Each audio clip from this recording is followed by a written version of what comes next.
जय श्री श्याम देवाय नमः। सभी श्याम प्रेमियों को जय श्री श्याम। तो मैंने आपको बताया है कि समय एक सा नहीं रहता है, समय बदलता रहता है। कभी उच्च नीच, कभी घाटा मुनाफा, समस्याएं हर किसी के जीवन में लगी रहती हैं। लेकिन एक छोटा सा उपाय अगर आप करते हैं तो आपके जीवन के सारी बाधाएं कट जाती हैं। इसी प्रकार से मैं आप सबके बीच में एक कहानी लेकर आया हूं जो कि सच्ची घटना है।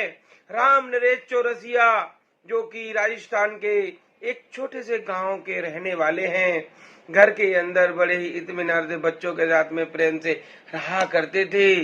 उनके घर में उनकी माताजी, उनकी बीवी और उनकी 2 बेटियां थीं। कुछ समय बीतने के बाद में घर का जो काम धाम वो करते थे, अपना कोई ज्यादा अच्छा काम तो उनका था नहीं।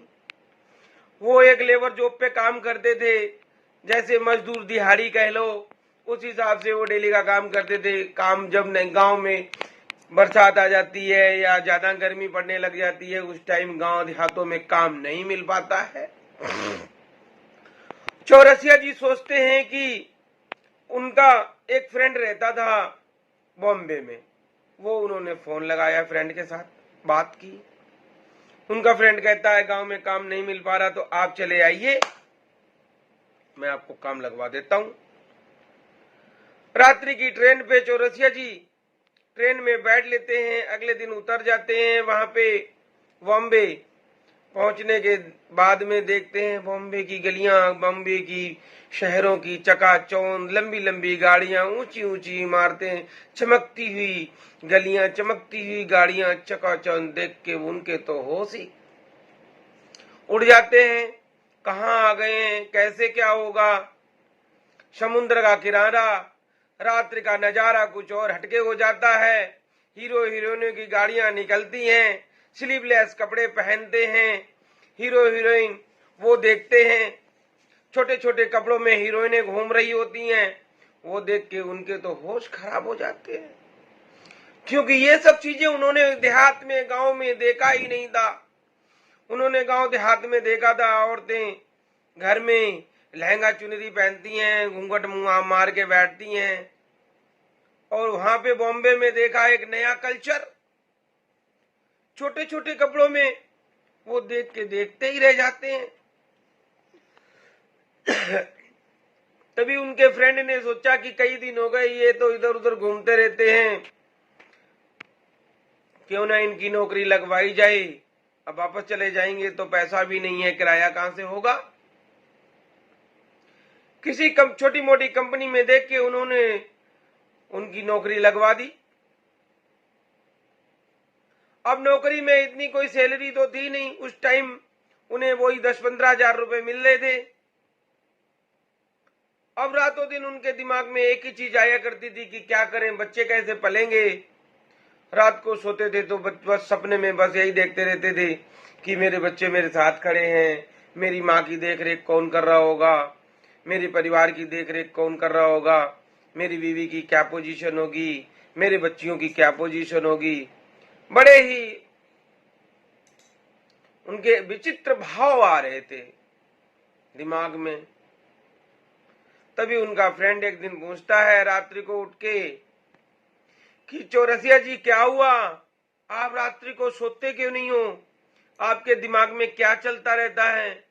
आप जॉब करने आए हैं, आपको इतनी अच्छी नौकरी दिलाई है कंपनी में, आप नौकरी करो, पैसे कमाओ, पैसे कमाकर बच्चों को भेजो, बच्चों के एडमिशन हो जाएंगे स्कूल में, बच्चे पढ़ाई करेंगे अच्छे से।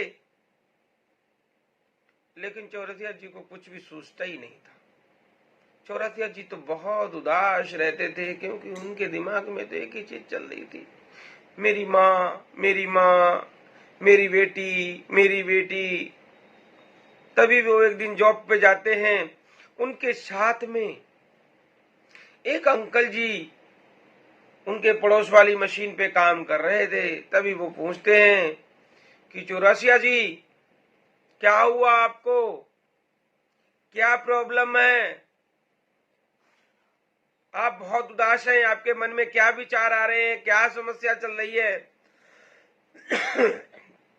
तो चौरसिया जी बताते हैं कि ऐसे ऐसे मेरे घर में मेरे पीछे मेरी माँ की देख रेख करने वाला कोई नहीं है, मेरी बेटियों की देख रेख करने वाला कोई नहीं, मैं तो इधर आ गया, घर में तो कोई भी नहीं है काम को देखने के लिए, बच्चियां परेशान हो रही होंगी, स्कूल बच्चे जा रहे होंगे कि नहीं जा रहे होंगे, मेरी माँ को समय पे दवाई मिल रही होगी कि नहीं मिल रही होगी, मेरी एक अकेली इकलौती बीवी क्या क्या कर पाएगी, क्या क्या नहीं कर पाएगी, माँ और बेटियों की देखरेख कर पाएगी कि नहीं कर पाएगी। उनके मन में यही सब विचार आ रहा था और अंदर ही अंदर वो घुटे जा रहे थे। तभी जो छोटी मोटी उनको सैलरी मिल रही थी 10,000 रुपए, उसमें जो कुछ कमरे का किराया, कुछ अपने खाने का इंतजाम, कपड़े शपड़े ले दे के 1,000-1,500 रुपए महीने में बचते हैं, वो भेज देते हैं, उनसे उनका खर्चा तो चलता नहीं है। तो अंकल जी ने जो उनके साथ में थे मशीन पे, वो बताते हैं कि राजस्थान में एक खाटू दरबार है, हारे के सहारे हैं, सभी की सुनते हैं, अगर आप अरदास लगाएंगे आपकी भी सुनेंगे, क्योंकि हारे का सहारा सभी की सुनने वाला है, लखदातार है। कितना भी हार के आए हो, हारे के दरबार में जाओगे आप जीत के आओगे। हारे के सहारे की तरफ एक हाथ बढ़ाओगे वो 100 हाथ बढ़ के आएगा। आप थोड़ा सा मन चलाओगे वो आप पे कृपा बरसा देगा। बाबा श्याम हारे का सहारा है। कोई भी व्यक्ति, कोई भी मनुष्य दुनिया से हार चुका, बिल्कुल टूट चुका है, कोई उसका जीने का मन नहीं है, जीने के इरादे सब टूट चुके हैं, अंदर से बिल्कुल टूट चुका है। वो बाबा श्याम के दरबार में जब जाता है, बाबा श्याम उस पर ऐसी असीम कृपा बरसाते हैं कि वो अपने पिछले दुखों को भूल जाता है और एक नई जिंदगी बसा लेता है। बोलो हारे के सहारे की जय।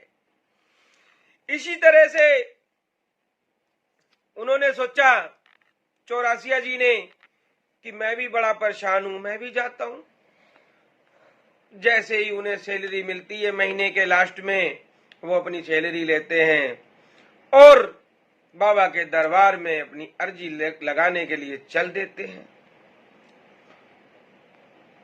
जब वो ट्रेन से उतर जाते हैं, ट्रेन से उतरने के बाद कुछ दूर जाने के बाद में उनको पता तो होते नहीं मुझे कहाँ जाना, मंदिर कहाँ पे, क्योंकि पहली बार वो जा रहे थे। तो बाबा का निशान उठा उठाकर कई सारी टोलियां जा रही थी, बाबा के गुणगान करते हुए, बाबा के जयकारे लगाते हुए, हारे के सहारे की जय, हारे के सहारे की जय। उसी में वो देखते हैं कि मैं भी इनके साथ हो जाता हूं, जहां बाबा का मंदिर होगा किनारा तो मेरा भी लगेगा, पहुंचेंगे हम भी।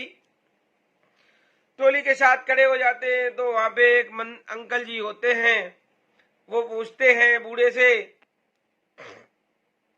चाचा जी कि आप कहाँ जाओगे, आपका मन बहुत उदास है।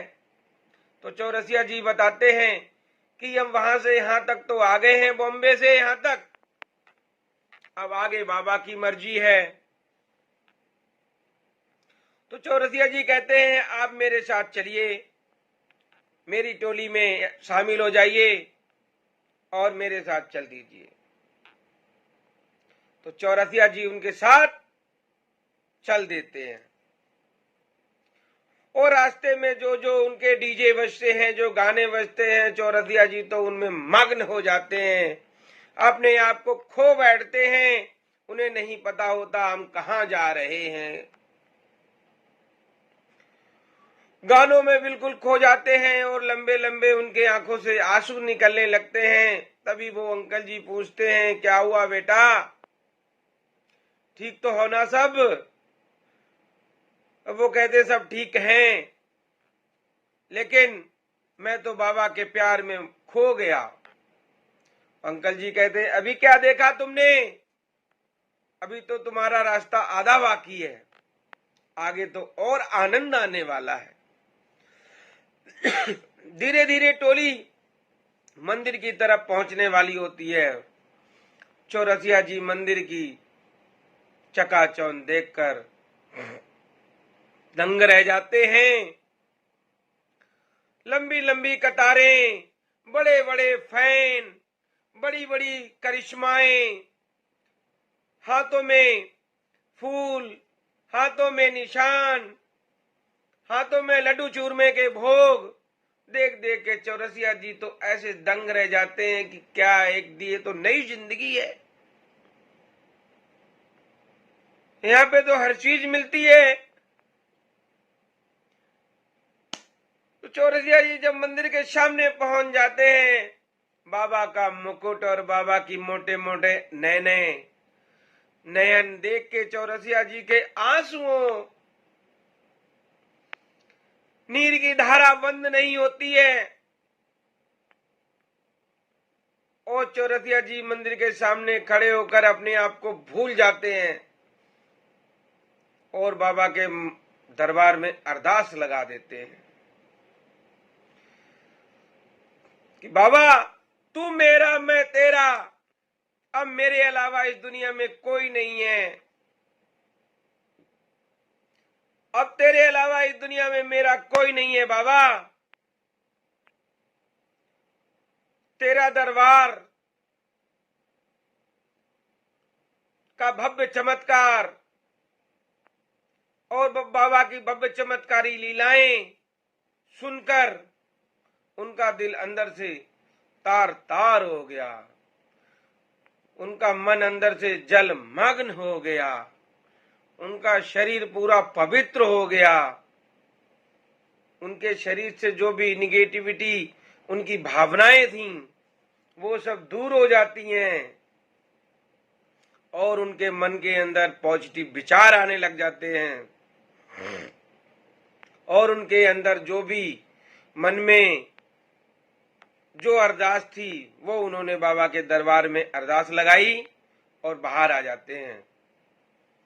थोड़ी देर होटल में रुकते हैं, आराम करते हैं। उसके बाद अपने घर चले जाते हैं और उसके थोड़े दिनों के बाद में उनके फ्रेंड ने वापस फोन किया, उनके दोस्त ने, बॉम्बे वाले दोस्त ने, कि चौरसिया जी कहाँ हैं आप, आ जाओ, बहुत बड़ी कंपनी, हमारे जो मालिक है उन्होंने बहुत बड़ी कंपनी लगाई है, आपका नंबर उसमें आया हुआ है। तो चौरसिया जी ने टिकट कटाई बॉम्बे की और पहुंच जाते हैं अगले दिन।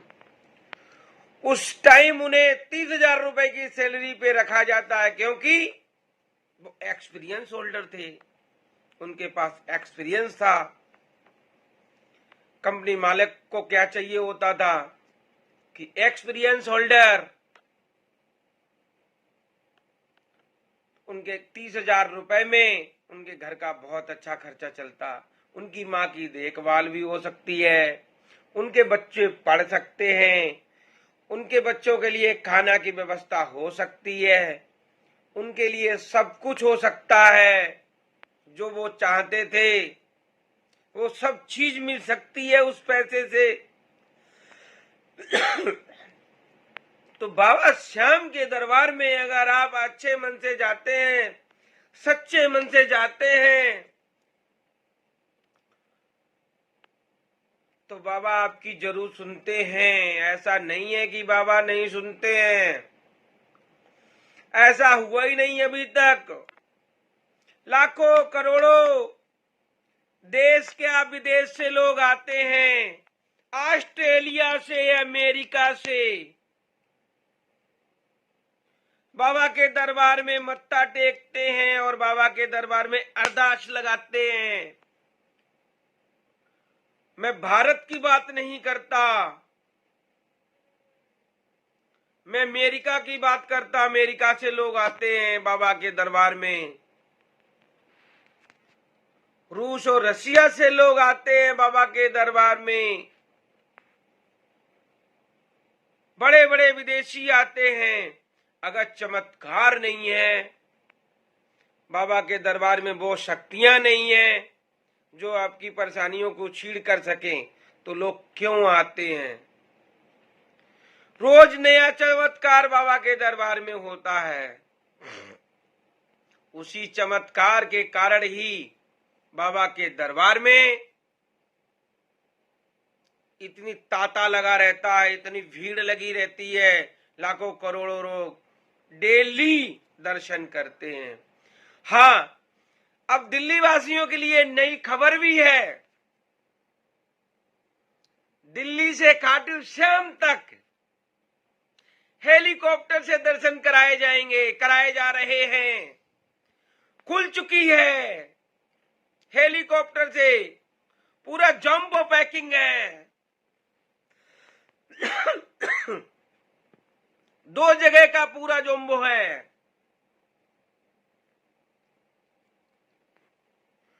एक नंबर खाटू श्याम, दूसरे नंबर सालासर। दिल्ली से बैठे और दिल्ली ही उतरेंगे। पैसे का कमाल है, पैसे की नगरी है, और पैसा है तो सब कुछ है। पैसा डालो जेब में, हेलीकॉप्टर पे बैठो, करो दरबार में दर्शन, आ जाओ शाम को घर, सो जाओ अपने बिस्तर पे। तो मेरे श्याम प्रेमियों, आप सभी से हाथ जोड़कर निवेदन है, वीडियो अच्छा लगे लाइक शेयर सब्सक्राइब जरूर करना। और ये वीडियो जिस भी श्याम प्रेमी के पास पहुंचेगा वो बहुत ही भाग्यशाली होगा। जय श्री श्याम।